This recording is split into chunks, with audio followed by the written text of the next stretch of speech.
I have the power. That's right. He's back, people. Sorry, He's back. Absolutely. He-Man is back, everyone. The toy that started a cartoon series so it could sell more toys that we all absolutely loved. I don't care who you are. I'm sorry if you were alive in the 80s. You loved it. Even the girls loved it, and they gave you She-Ra. And the fact is, the boys like She-Ra better than He-Man. They just never wanted to admit it. A lot of them, or it was not cool to admit it at the time. We were not allowed to. Probably nowadays, we'd be a little more cool with it. We'd probably encourage our sons. You know, it'd be all right. But the fact is, he was there, made us, look at it. I just still always wish we could have been out on the pitch meeting for that one, guys. Wait, so which one? He-Man, as it started. Like the animated series, the first one? Well, I just mean the toy, and then the anime, because it was all done to keep up with Star Wars figures. Is how it started, and it's like, what do kids like? Steroids. Well, that's the reason why I'm asking which one, because I think the pitch meetings would be vastly different. I mean, the first one was pretty easy. Look, guys, we have a formula. Kids like muscles. They like fucking hurting shit. So let's put in some weapons, call it a day. Like literally all our toys in the 80s were that.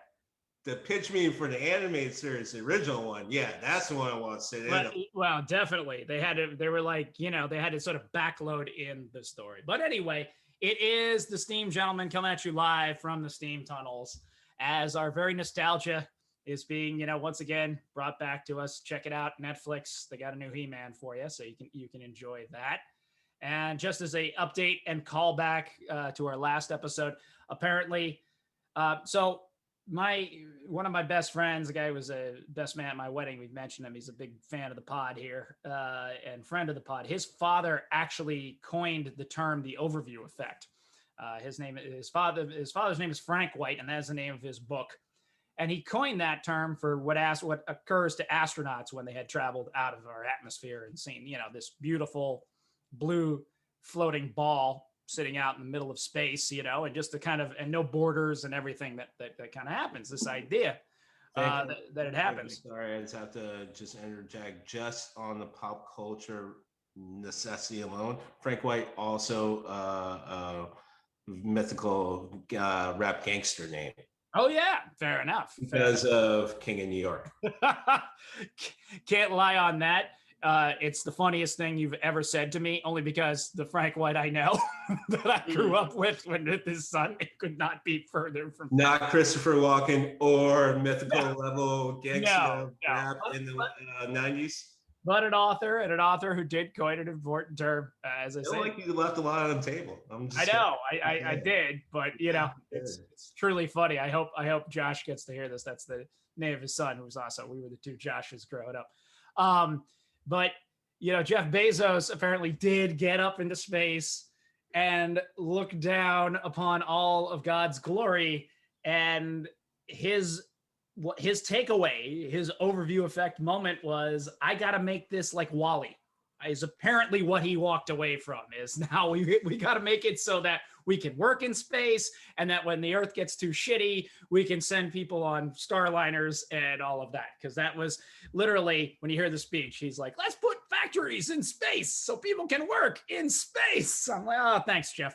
Really, really got a lot out of that moment. I'm glad. You're talking to a kid here who wanted to be an astronaut growing up, of course. So, that's two of us. So, and yet this is truly that future moment coming to us here, where pop culture is affecting in the now. We now have corporations trying to take over the high ground of space. So, a rat done bit my sister Nell. Yeah. Then Whitey's on the moon. Her leg and arm began to swell, and Whitey's on the moon. So we are back to it. Well, then with that, I'm gonna pay my rent next week. And we never left. We've never left. We've been on that Gil Scott Heron rocket ship for a long time. But with that, I do want to give the official intro to the Star Child going out there in space. What you got for us today? What you seeing out there? I'm gonna stay here on Earth. It's a basic thing. You don't get a new planet until you clean up your old one. And so this is something that it's wonderful because I can be 100% against. All right. Now, think it makes sense to me. As I'm looking at it. And just, though 100% against it. I wouldn't mind a Wally, though. I'd take the Wally to help clean up my house. I mean, I've got the Roomba type thing, so I guess that's but it doesn't make the noise. Wally, I was stoned when I saw that, and I still love it. Oh, it's great. Come on. Yeah. It's fantastic. They were stoned when they made it. Let's be told. Seriously. I was not expecting that movie. They're stoned when they make everything. The war on drugs really made it seem like only the seedy parts of towns and cities are the only people doing drugs. Meanwhile, they were fucking high as shit making those commercials and movies.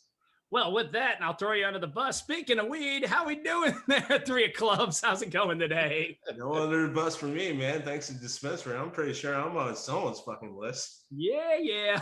I'm doing well. Thank you very much. Yeah. That busted. I didn't even feel it. How about that? There we go. And I hate to tell people, but yeah, first of all, I don't necessarily disagree with Jeff Bezos. I mean, I agree with Greg. It'd be nice that we would have some responsibility. But I'm pretty sure if we've established anything here on Esteemed Gentlemen, is that responsibility and humans really don't get along. So I'm not necessarily going to go in that direction. And even though what I'm about to say is totally going to be a lot more Elysium Matt Damon than Wally, we're probably gonna need to figure out how to work in space, and it's probably gonna be a lot closer to Elysium than Wally. We're gonna be on the trash planet. There's gonna be people out there, and they're gonna be enjoying it, and there's gonna be people out there working. They're not gonna be enjoying it, but the rest of us, we're fucked. We're down here. Let's be down here. We're gonna know Wally on the name basis because he's gonna be, our overseer. Yeah, there's a reason why I got the Blade Runner jacket on the t-shirt. Okay, folks. And we have t-shirts, by the way, now.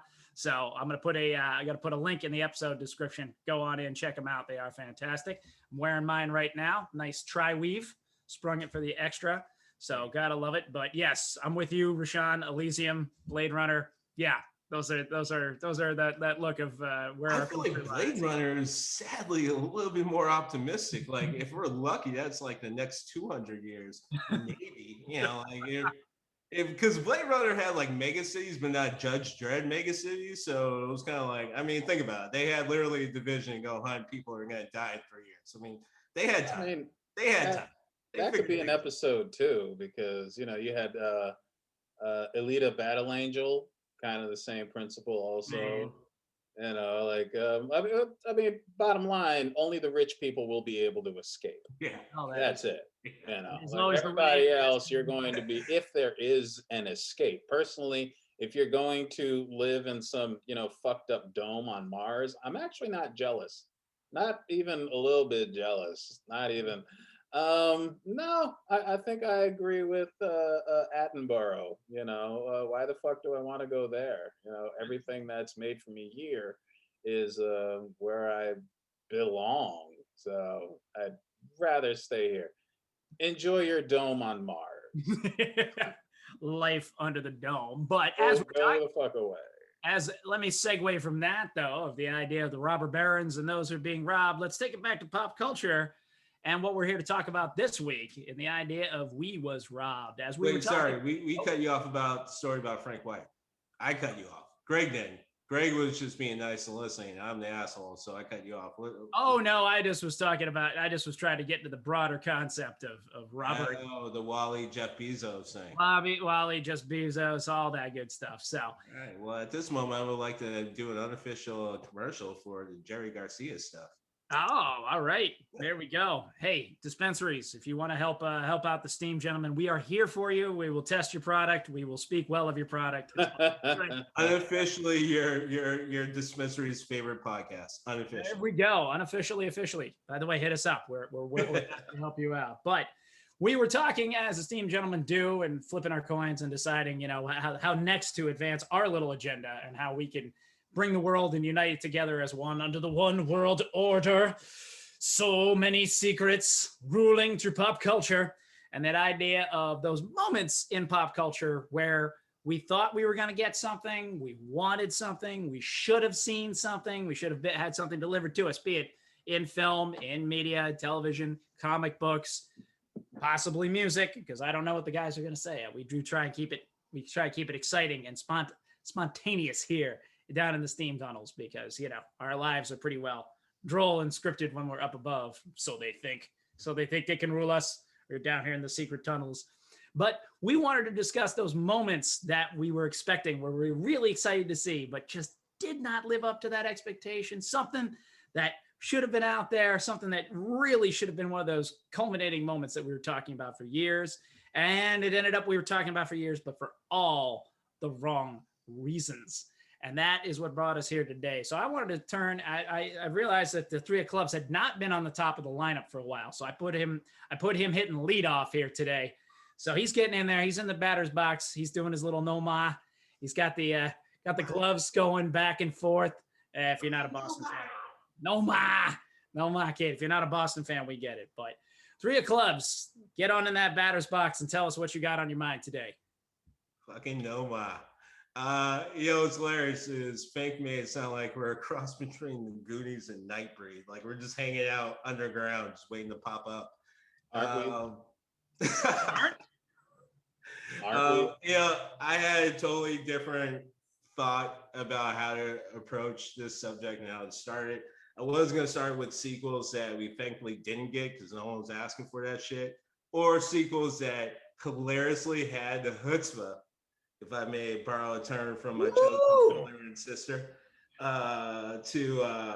got to work on your chud a little bit, but other than that, I'm working on it, man.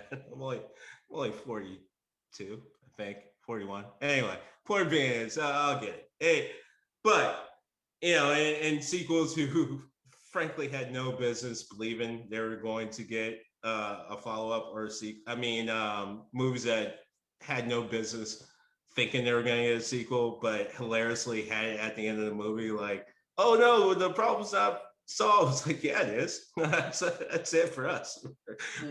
That problem has been solved. I promise you. Like Mario Bros. The movie, no one's returning. And if we do, it's a remake. I probably just put it out there in the atmosphere. So I'm sorry for everyone involved in that. But at least some people have passed on, so they don't have to be part of that travesty.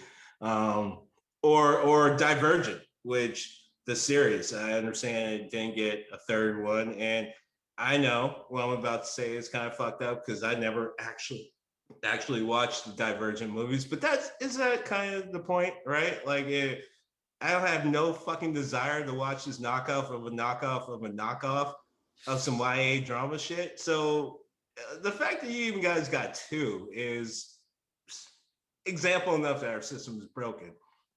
But I want to lean to why we get robbed, and it's because the system's broken, and it's not broken because of the fucking deadbeat druggies who are in these writing rooms, apparently, who are somehow latched into an occupation that they no longer enjoy or want, but somehow keep and block from other people getting, apparently, because we continue to get the same fucking stories, whether it's a reboot or a sequel or whatever. But see, it's not actually their fault. It's our fault. And I'm gonna lead with something that Fink already brought up, because as we all know, my mind does not work in a straight line. It never will. It's a straight up fucking squiggle and a mess. But He-Man, the new He-Man. And this is our fucking problem. And this is the reason why we get robbed. It's our fault. It's us. We can't have nice fucking things. And this is what I mean. There are already fucking people losing their shit because because I've been watching it. I like it came out. I grew up in the 80s. My first fucking memories, some of